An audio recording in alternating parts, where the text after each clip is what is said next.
Nah, saudara, karena tadi kita sudah singgung bahwa manusia atau jemaat dibangun berlandaskan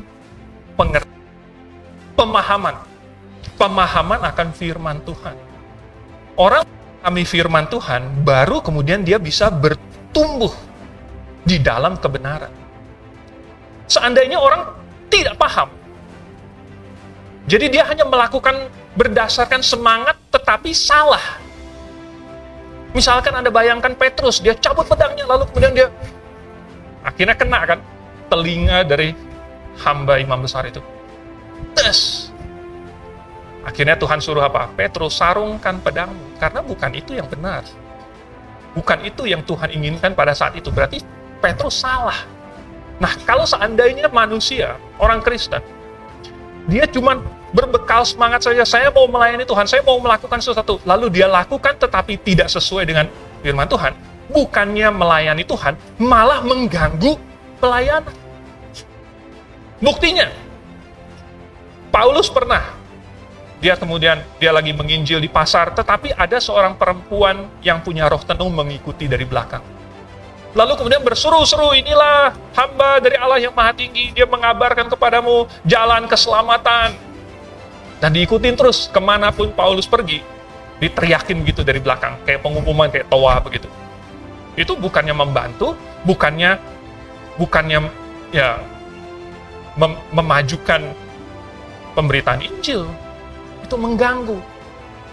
Oleh sebab itu, diperlukan pemahaman, baru kemudian tahu bagaimana bekerja, bagaimana yang bisa melayani kebenaran, melayani jemaat.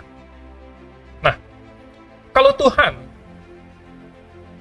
itu adalah Tuhan yang logis, dan Tuhan yang punya rencana. Kalau punya rencana, berarti Tuhan pasti mengatur. Karena kalau rencana nggak diatur, nggak jadi rencananya, saudara.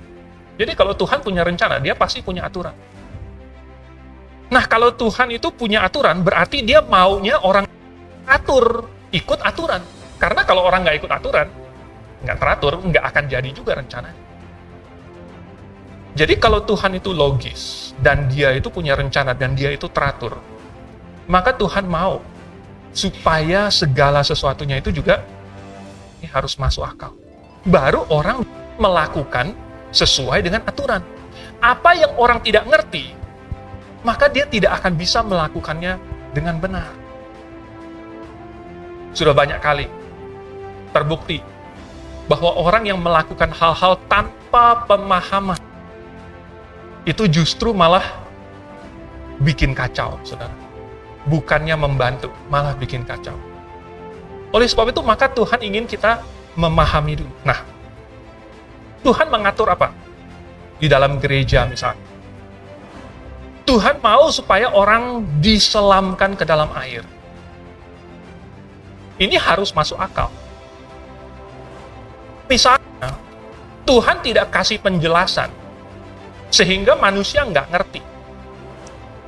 Maka orang bisa saja berpikir, oh yang penting bukan diselamatkannya. Yang penting dalam nama Bapa, Putra, dan Roh Kudus. Tapi sebenarnya, yang Tuhan inginkan adalah makna yang digambarkan lewat penyelaman itu. Bahasa Yunaninya adalah baptis. Bahasa Indonesianya diselamatkan.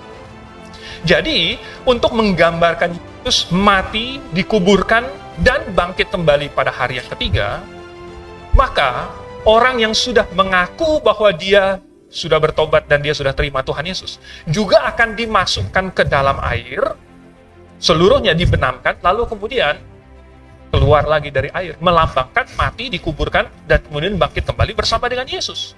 Ada maknanya, dan ini harus masuk akal. Dan kalau misalnya cuma dipercik-percik dengan air, gimana? Kalau misalnya dikenain hujan, itu bagaimana? Nomor satu, namanya bukan diselam lagi. Dan nomor itu tidak menggambarkan yang dilakukan oleh Yesus, mati, dikuburkan, dan kemudian bangkit kembali. Karena Tuhan Yesus dikuburkannya bukan cuma dipercikin pakai. Nah, Tuhan Yesus dikuburkan.